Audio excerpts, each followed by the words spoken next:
I really believe that now more than ever before, and I got into politics in 1983 and I stayed for 28 years, but never has it been where police work is as important as it is now. And I certainly want to recognize every former policeman and every policeman that are here tonight. So if y'all would just stand up, and I've seen a couple of policemen before, and we certainly want to recognize you and thank you for the service that you have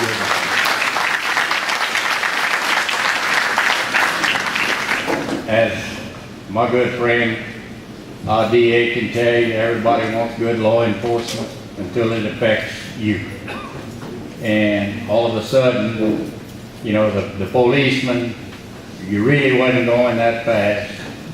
Don't know why he stopped you, you know, and believe me.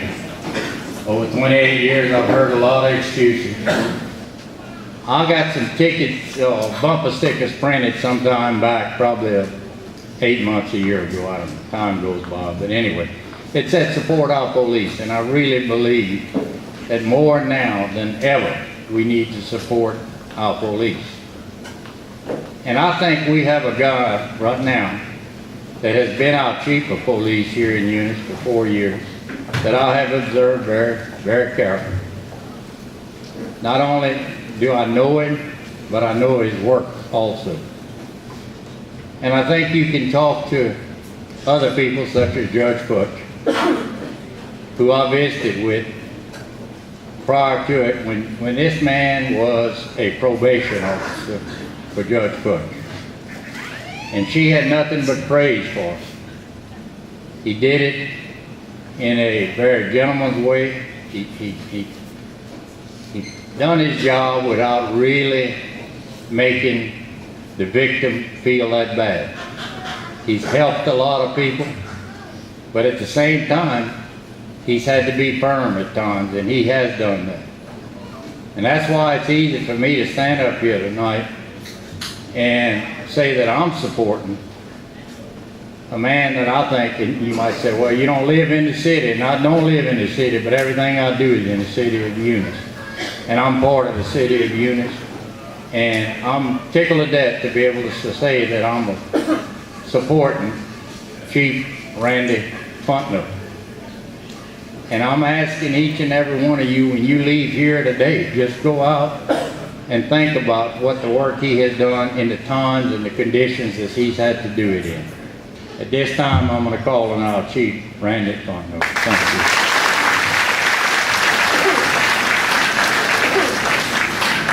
Thank you, Dale. I appreciate that introduction and the support. And I don't have a list of everybody that I need to thank for helping us out to get here today, because there are too many of you. And I know if I start naming people, I'm going to leave them out, but y'all see who the cooks are in the back and the ones that are helping out back there. My family, for all the work that they've done setting this place up today and being with me and supporting me all this time since I started running for chief before. I really appreciate everybody here and all of the support. I don't write speeches, but I make notes, you know, handwritten notes, and I go by that and I talk from that. But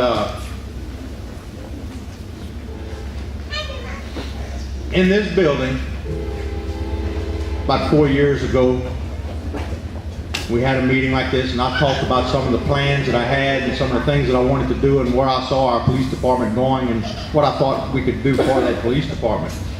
And I think we've accomplished most of it. There's still a lot of work that needs to be done. We're constantly working. We have a good police department now. We have some good officers working there. We are short-staffed. We have been for a while. Our turnover rate is pretty high. We're doing everything we can to try to stop that, but it's not just Eunice that I found out that problem is happening, and it's all over the nation. We're going to go back in time a little bit from meetings that we had here 4 years ago, and I talked about what I'd like to see done in Eunice.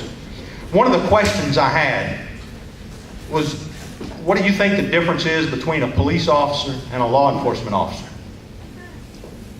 And I gave you what my thoughts were on that. A police officer is a person who works for the police department, who enforces the laws, yet serves the public. We're out there to serve you. A law enforcement officer does just that. He enforces laws. He sees no black and white, or no gray. He only sees black and white. He enforces the law no matter what happens. It's his duty to enforce the law. And that comes as a priority to him before serving the public. A police officer's priority is serving the public, and you serve the public by enforcing the laws, but serving the public comes first. I believe we've moved our police department from a law enforcement agency to a police department again, where we're actually serving the public and we're there for you. On my website, July 20th of 2014, a little less than 4 years ago, I talked about this and gave my views on that. Now, every time I interview an applicant for the position of a police officer, one of the questions that every applicant gets asked is, what is your opinion? Or what do you think is the difference between a police officer and a law enforcement officer, and which one are you? And I take his answer into consideration before we hire him. April 30th of 2014, I spoke of first responders not having first aid and CPR training in our police department. They're the first to arrive on the scene, but they were not being trained in first aid and CPR. Since I've taken office, every police officer has had training in first aid and CPR, and we've started training the reserve officers in that also. Every year, our police officers get in-service training. State law requires that every police officer gets at least 22 years of in-service training a year. A lot of that training is online. Since I've taken office, our officers have averaged 90 plus hours a year. So we've quadrupled the amount of training that they get each year, and I believe that training leads to a more professional police department. It leads to a better educated police department, and it also builds the morale and increases the morale of the police officers because they know better what their job is and how to do it. Tasers. Police officers all carry tasers these days. Y'all know what those things are. Those are little guns they shoot at you to shock you, electrocute you, basically. It's a good tool to use. It's something they use before having to resort to deadly force. You have to go through some extensive training before you're allowed to carry a taser and use it. Since I've been chief of police, the use of these tasers on people in the city of Eunice has decreased dramatically. They used to have people getting tased once, twice a week at least. And now we're down to 10, 12 times a year maybe that the taser gets used. I've told officers in the past that they were quick to charge people with resisting. If your child got in an accident on the highway, and the parents would come to see about their children, the officers would approach those people and tell them, get off my scene, get away, and they were quick to arrest them for that. And I tell those officers, as soon as I took office, I said, if I ever hear that one of my children or grandchildren has been involved in an accident, I guarantee you I'm coming to that scene, and if you try to keep me away from it, I'm going to go to jail. And they don't have that problem anymore. I don't hear complaints about that happening anymore. People aren't being threatened like that anymore. I think we've made a nicer police department that responds to the public a little bit better. The number of resisting arrests has gone down quite a bit. That's because of the way that the officers confront people that they need to make these arrests with. They're learning that you don't have to be that law enforcement officer that just has an attitude all the time. You don't have to be that type of enforcer. That you can be a person arresting another person and treat them with respect while you're making that arrest. And that makes a difference in how that person being arrested is going to respond to that police officer. So our resisting charges have gone down. Another thing I've told these officers is, hey, the more you use that resisting charge, you're watering down the purpose of that charge. The judge sees resisting charges all the time. It's no longer a charge. It really means anything. When I was a police officer patrolling the streets, when we charged somebody with resisting and they got before the judge, that was one heck of a penalty because you resisted that police officer. And the judge respected that when we charged him with a resisting.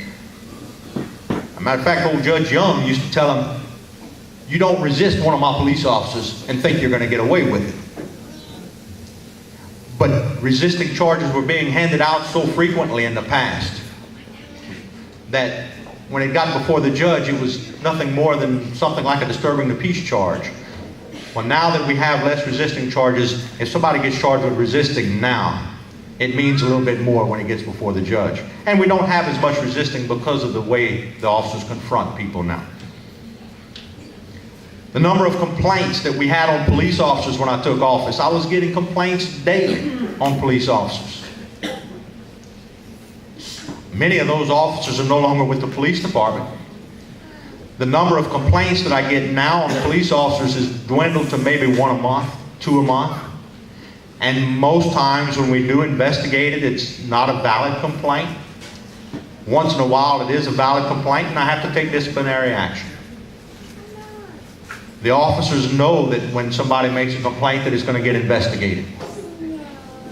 I think respect of our police officers has returned, and I think the respect that the police officers had toward the public is much better than it was 4 years ago.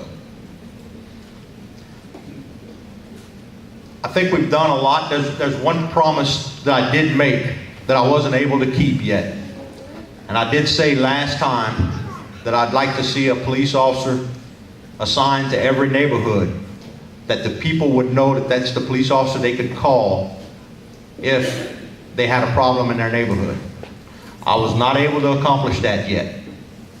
I haven't given up on it, but as soon as we can manage to get our police officer back, our police department back to full staff, that's still one of my goals. I still have other plans to increase the patrol of the business places in the residential areas at night and during the day. We have 5 people that are going to be graduating the police academy next week. They have a little bit of training left to do, and then once they're finished with their training on the road and we can cut them loose in police cars, we're going to make some new assignments in the police department which will increase. And I think if you own a business in town or even a house if you live in town, you're going to start noticing, maybe not your house all the time, but you're going to start hearing people talk about finding door check slips on their houses because a police officer is going and check their house and their yard at night while you were sleeping. You're going to start seeing patrol cars in your neighborhood stopping and talking to people during the day. We're working close with the mayor and the council. They've done everything they can to help the police department.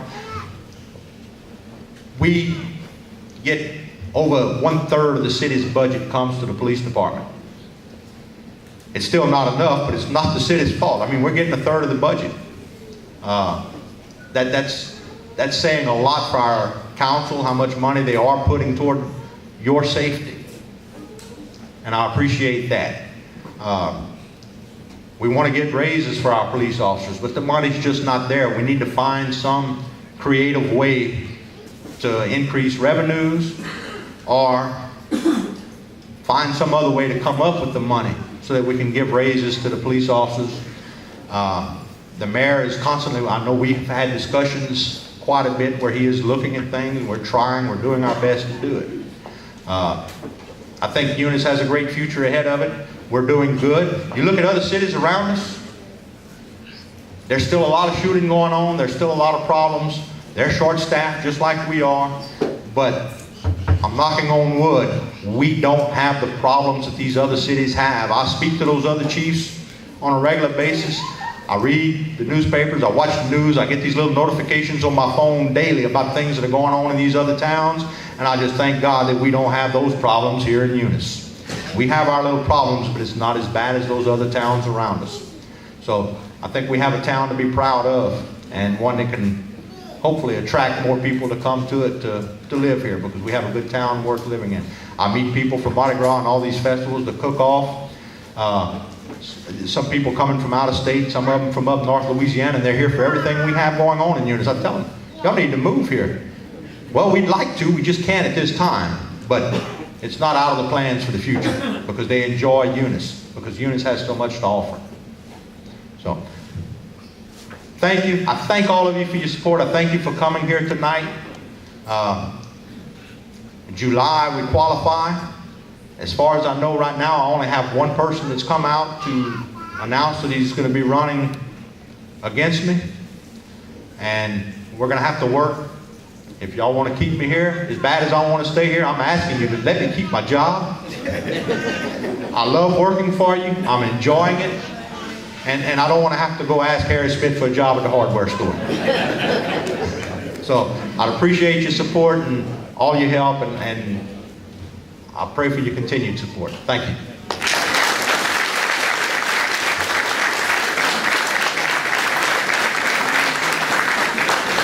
Thank you, Chief. There's one person I failed to recognize, and probably did on purpose. He's not an elected official, but he slept with an elected official for some 30 plus years, and never got accused of wrongdoing doing that either. And he's our new Citizen of the Year, Charles Futch, who's here tonight. And Charles also was very helpful in serving on the committee for the chief.